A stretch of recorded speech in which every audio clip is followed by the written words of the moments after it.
Laurent Jade a développé ici à Bobo Dioulasso une nouvelle technologie de valorisation des déchets des industries de noix de cajou, adaptée à la valorisation des coques d'anacarde, qui représentent un gros volume de déchets au niveau des industries de noix de cajou. Ce sont des coques qui sont très huileuses, c'est-à-dire qu'elles contiennent du CNSL. C'est une huile acide qui est nocive pour l'environnement, c'est-à-dire qu'il peut s'infiltrer dans les nappes phréatiques, polluer l'eau, polluer la terre. Et c'est des volumes de coques très importantes qui prennent de la place autour des industries. La première idée était de brûler les coques en combustion directe pour les transformer en cendres et en fumée. Ça pose de gros problèmes environnementaux et de santé publique parce que cette huile brûle très mal et produit des fumées âcres et des fumées acides qui sont vraiment gênantes. Ce four peut être fabriqué à 100% dans un atelier, même dans un petit atelier de la ville de Bobo. Le four de pyrolyse demande des étapes très simples pour fonctionner, qui sont réalisées quotidiennement par les ouvriers de l'entreprise. Chaque matin, les chauffagistes déchargent le charbon de la veille. On le met de côté pour l'utiliser plus tard.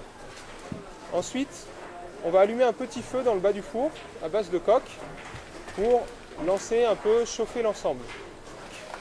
On va fermer la porte. Donc les coques rentrent par le sas qui est au-dessus du four et tombent dans le four qui est déjà chaud.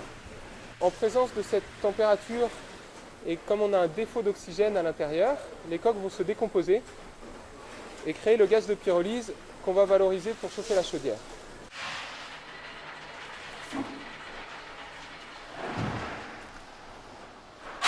Quand tu charges et que tu mets tu verses les coques dans le gabarit, tu ouvres d'abord un bouchon pour que l'air rentre, pour pouvoir amener la fumée à la sortie de l'allumage. Donc après 5 à 10 minutes, tu peux allumer maintenant. Au fur et à mesure, à chaque chargement, tu ouvres un bouchon. On fait une maintenance de la machine à chaque 2 semaines. On nettoie tout dedans. En chargeant 360 kg de coques par jour dans le four, on peut fragiliser 2,4 tonnes de noix d'anacarde pour le process industriel. On estime qu'on doit pouvoir monter à la production de 2,8 tonnes, ou à peu près 3 tonnes avec le même matériel.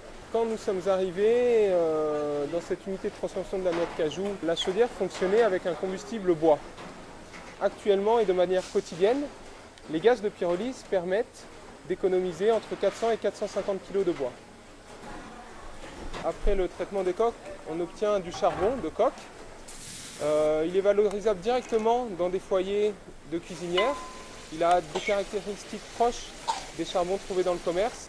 On peut ensuite essayer d'améliorer sa qualité, notamment améliorer sa compacité pour qu'il demande moins de sacs pour le transport par exemple.